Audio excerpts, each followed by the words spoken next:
Assalamualaikum warahmatullahi wabarakatuh. Kami dari kelompok 5 ingin mempresentasikan makalah kami yang berjudul Media Sosial sebagai Alternatif Layanan Bimbingan dan Konseling dari mata kuliah Teknologi Informasi dengan dosen Ibu Maimunah M.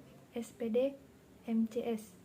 Perkenalkan, saya Dikta Salsabila selaku pembawa materi pertama, yaitu bimbingan dan konseling merupakan pemberian bantuan kepada peserta didik atau konseling yang dilakukan oleh seorang ahli atau guru bimbingan dan konseling atau konselor. Prayitno 2004. Pemberian layanan bimbingan dan konseling yang dilakukan oleh konselor bertujuan mengoptimalkan perkembangan konseling. Gunawan 1992, Kamaludin 2011. Pada pelaksanaan bimbingan dan konseling di lapangan, seorang guru bimbingan dan konseling wajib memprioritaskan permasalahan yang tengah dihadapi oleh klien. Oleh sebab itu, dalam pelaksanaan layanan bimbingan dan konseling, banyak hambatan yang timbul, baik dari faktor internal maupun faktor eksternal. Kartini Kartono, dalam Sari, Giono dan Mayasari 2013, menyatakan beberapa faktor penghambat pelaksanaan layanan bimbingan dan konseling di sekolah yang disebabkan oleh berbagai hal dan sumber seperti 1. Perhitungan, pengetahuan, dan dugaan perencanaan sehubung dengan faktor-faktor yang perlu dipertimbangkan dalam pembuatan program atau menentukan permasalahan apa yang dihadapi anak didik, sumber-sumber persoalan itu, serta isi program bimbingan konseling. 2. Fasilitas bagi penyelenggaraan pelayanan bimbingan dan konseling atau sarana dan prasarana. 3. Kemampuan petugas atau latar belakang pendidikan. 4. Konsep petugas bimbingan dan konseling. Petugas bimbingan dan konseling mempunyai peranan sesuai dengan sifat dan kemampuan fungsional di sekolah atau guru mata pelajaran, staf administrasi, wali kelas, kepala sekolah.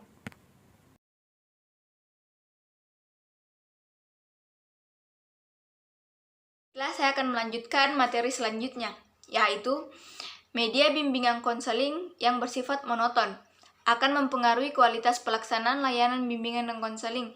Layanan bimbingan konseling kontroversial saat ini banyak menimbulkan berbagai macam permasalahan, baik dari pengaruh internal maupun eksternal. FNDM 2016 menjelaskan beberapa permasalahan yang terlihat dalam bimbingan konseling konvensional, yaitu 1. Banyaknya peserta didik yang memandang bahwa layanan bimbingan dan konseling merupakan layanan khusus untuk anak bermasalah.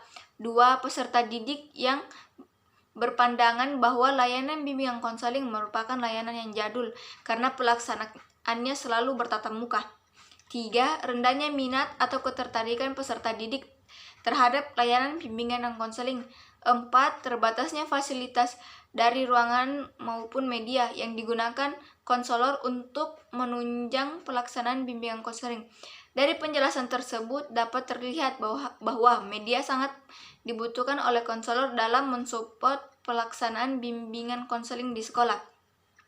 Akibatnya banyak layanan bimbingan dan konseling yang masih bersifat kontroversial. Ini yang membuat bimbingan dan konseling di sekolah kurang diminati oleh peserta didik.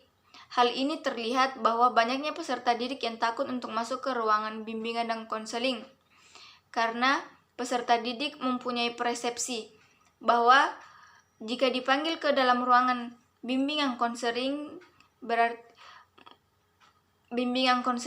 mereka memiliki suatu masalah.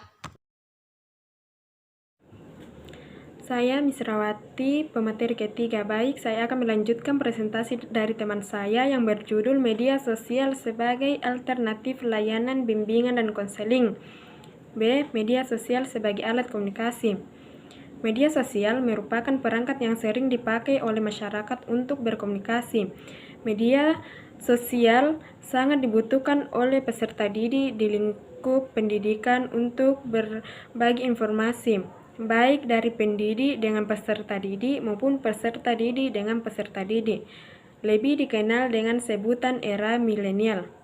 Era milenial ditandai dengan mudahnya masyarakat untuk mendapatkan informasi tanpa mengenal jarak, sehingga informasi yang diterima oleh masyarakat susah untuk dibendung sebagai akibat dari perkembangan teknologi yang cepat. Beberapa keuntungan media sosial adalah memperoleh beraneka macam informasi, memperkuat ikatan antar pengguna, meningkatkan kepercayaan diri. Informasi yang diterima dari pengguna media sosial yang digunakan oleh masyarakat, terutama di kalangan remaja, begitu banyak yang bisa didapatkan, sehingga informasi yang diterima oleh para pengguna media sosial sudah tidak bisa dibendung lagi. Media sosial juga bisa memperkuat ikatan antara pengguna media sosial, karena pengguna media sosial dikhususkan untuk membantu para pengguna untuk saling terhubung tanpa adanya batasan jarak. Media sosial juga bisa meningkatkan kepercayaan diri, karena media sosial bisa menjadi motivasi terutama bagi remaja. Remaja merupakan makhluk yang pemalu, yaitu malu untuk mengungkapkan hal yang ingin disampaikan. Media sosial bisa menjadi tempat para remaja untuk menuangkan hal-hal yang ingin disampaikan. Sekian dari saya. Baik, saya akan melanjutkan materi dari teman saya, yaitu media sosial bersifat merugikan. Salah satu kerugian dari media sosial adalah munculnya masalah sosial yang diakibatkan dari sifat ketergantungan akan media sosial. Solihah 2015, kecemasan sosial merupakan salah satu masalah sosial yang muncul akibat dari ketergantungan akan media sosial. Solihah 2015,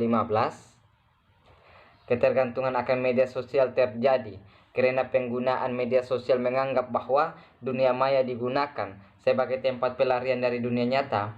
Hal ini terjadi karena munculnya perasaan cemas terhadap kehidupannya di dunia nyata, sehingga media sosial menjadi tempat untuk mencurahkan segala hal mengenai dirinya. Ada metode langsung atau komunikasi langsung dan metode tidak langsung atau komunikasi tidak langsung. Metode komunikasi langsung adalah metode yang menuntut proses bimbingan dan konseling. Itu dilakukan dengan komunikasi langsung, bertatap muka dengan konselingnya, baik secara individu maupun kelompok. Kemudian metode lainnya adalah metode komunikasi tidak langsung.